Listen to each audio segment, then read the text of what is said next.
தொடக்க நூல் அதிகாரம் 1. கடவுள் உலகை படைத்தல். தொடக்கத்தில் கடவுள் விண்ணுலகையும் மண்ணுலகையும் படைத்த பொழுது மண்ணுலகு உருவற்று வெறுமையாக இருந்தது. ஆழத்தின் மீது இருள் பரவியிருந்தது. நீர்த்திரளின் மேல் கடவுளின் ஆவி அசைந்தாடிக் கொண்டிருந்தது. அப்பொழுது கடவுள் ஒளி தோன்றுக என்றார். ஒளி தோன்றிற்று. கடவுள் ஒளி நல்லது என்று கண்டார். கடவுள் ஒளியையும் இருளையும் வெவ்வேறாக பிரித்தார். கடவுள் ஒளிக்கு பகல் என்றும் இருளுக்கு இரவு என்றும் பெயரிட்டார். மாலையும் காலையும் நிறைவுற்று முதல் நாள் முடிந்தது. அப்பொழுது கடவுள் நீர்த்திரள்களுக்கு இடையில் வானம் தோன்றுக, அதில் நீரினின்று நீரை பிரிக்கட்டும் என்றார். கடவுள் வானத்தை உருவாக்கி வானத்திற்கு கீழுள்ள நீரையும் வானத்திற்கு மேலுள்ள நீரையும் பிரித்தார். அது அவ்வாறே ஆயிற்று. கடவுள் வானத்திற்கு விண்ணுலகம் என்று பெயரிட்டார். மாலையும் காலையும் நிறைவுற்று இரண்டாம் நாள் முடிந்தது. அப்பொழுது கடவுள் விண்ணுலகுக்கு கீழுள்ள நீர் எல்லாம் ஓரிடத்தில் ஒன்று சேர உலர்ந்த தரை தோன்றுக என்றார். அது அவ்வாறே ஆயிற்று. கடவுள் உலர்ந்த தரைக்கு நிலம் என்றும் ஒன்று திரண்ட நீருக்கு கடல் என்றும் பெயரிட்டார். கடவுள் அது நல்லது என்று கண்டார். அப்பொழுது கடவுள் புற்பூண்டுகளையும் விதை தரும் செடிகளையும் கனி தரும் பல மரங்களையும் அந்த இனத்தின்படியே நிலம் விளைவிக்கட்டும் என்றார். அது அவ்வாறே ஆயிற்று. புற்பூண்டுகளையும் விதையே பிறப்பிக்கும் செடிகளையும் கனி தரும் மரங்களையும் அந்த இனத்தின்படி நிலம் விளைவித்தது. கடவுள் அது நல்லது என்று கண்டார். மாலையும் காலையும் நிறைவுற்று மூன்றாம் நாள் முடிந்தது.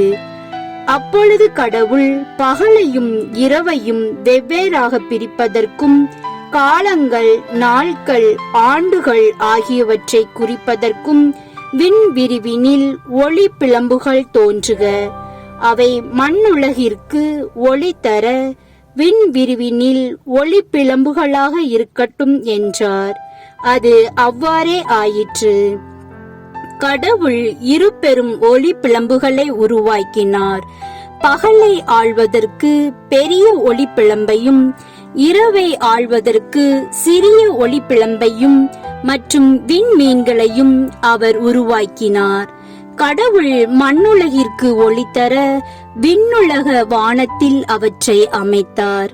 பகலையும் இரவையும் ஆள்வதற்கும் ஒளியையும் இருளையும் வெவ்வேறாக பிரிப்பதற்கும் அவற்றை அமைத்தார். கடவுள் அது நல்லது என்று கண்டார். மாலையும் காலையும் நிறைவுற்று நான்காம் நாள் முடிந்தது.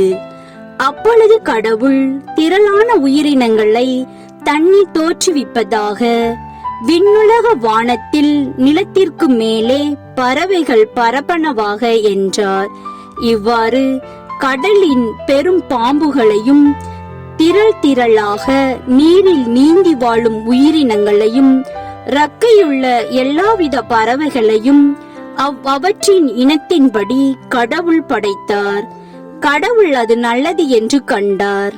கடவுள் அவற்றிற்கு ஆசி வழங்கி, பல்லுகி பெருகி கடல் நீரை நிரப்புங்கள், பறவைகளும் மண்ணுலகில் பெருகட்டும் என்றுரைத்தார். மாலையும் காலையும் நிறைவுற்று ஐந்தாம் நாள் முடிந்தது. அப்பொழுது கடவுள் கால்நடைகள், ஊர்வன, காட்டு விலங்குகள் ஆகியவற்றை அவ்வவற்றின் இனத்தின்படி நிலம் தோற்றுவிப்பதாக என்றார். கடவுள் காட்டு விலங்குகளையும் கால்நடைகளையும் நிலத்தில் ஊர்வன யாவற்றையும் அவ்வவற்றின் இனத்தின்படி உருவாக்கினார். கடவுள் அது நல்லது என்று கண்டார். அப்பொழுது கடவுள் மானிடரை நம் உருவிலும் நம் சாயலிலும் உண்டாக்குவோம்.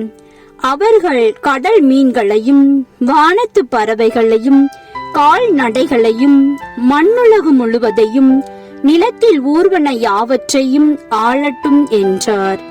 கடவுள் தம் உருவில் மானிடரை படைத்தார். கடவுளின் உருவிலேயே அவர்களை படைத்தார். ஆணும் பெண்ணுமாக அவர்களை படைத்தார்.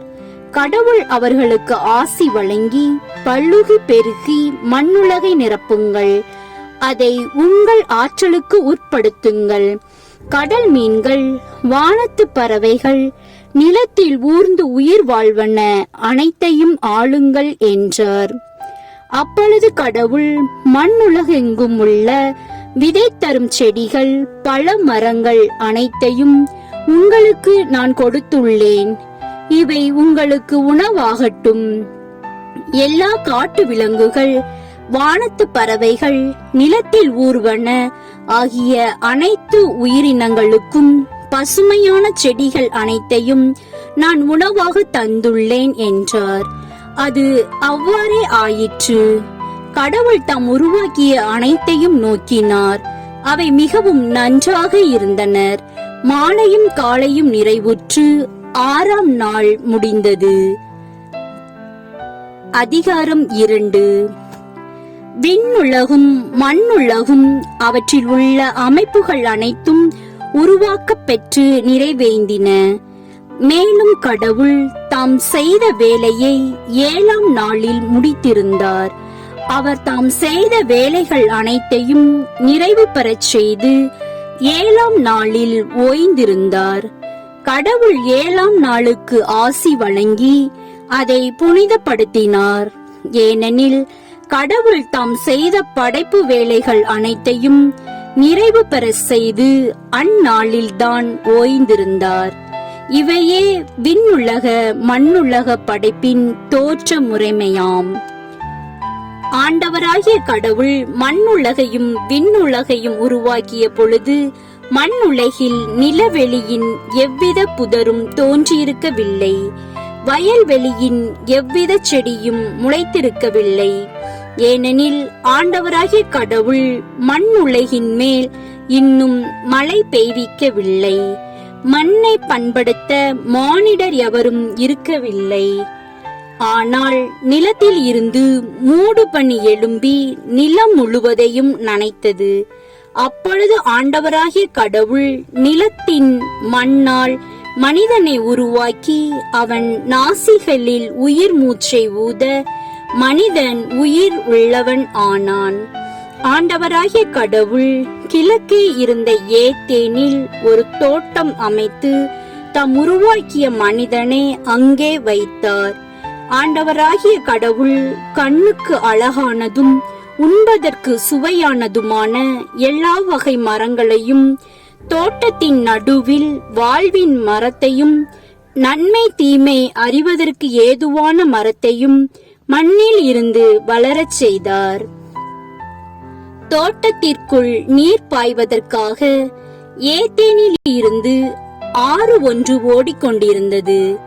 அது அங்கிருந்து பிரிந்து 4 சிறப்புமிகு ஆறுகள் ஆயிற்று. முதலாவதன் பெயர் பீசோன். இது கவிலா நாடு முழுவதும் வளைந்து ஓடுகின்றது. அங்கே பொன் விளையும். அந்நாட்டு பொன் பசும் பொன். அங்கே நறுமண பொருட்களும் வண்ண மணி கற்களும் உண்டு. இரண்டாவது ஆற்றின் பெயர் கீகோன். இது எத்தியோப்பியா நாடு முழுவதும் வளைந்து ஓடுகின்றது.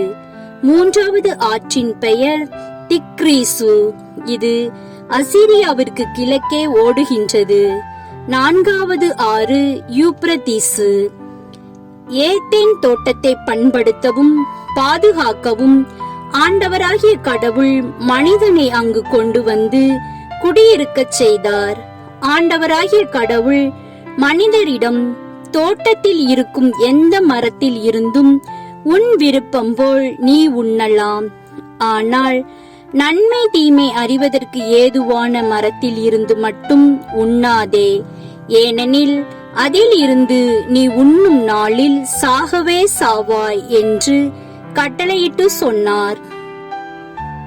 பின்பு ஆண்டவராகிய கடவுள் மனிதன் தனிமையாக இருப்பது நல்லதென்று அவனுக்கு தகுந்த துணையை உருவாக்குவேன் என்றார். ஆண்டவராகிய கடவுள் மண்ணில் இருந்து எல்லா காட்டு விலங்குகளையும் வானத்து பறவைகளையும் உருவாக்கி அவற்றிற்கு மனிதன் என்ன பெயரிடுவான் என்று பார்க்க அவற்றை அவனிடம் கொண்டு வந்தார். உயிருள்ள ஒவ்வொன்றிற்கும் அவன் என்ன பெயரிட்டானோ அதுவே அதன் பெயராயிற்று.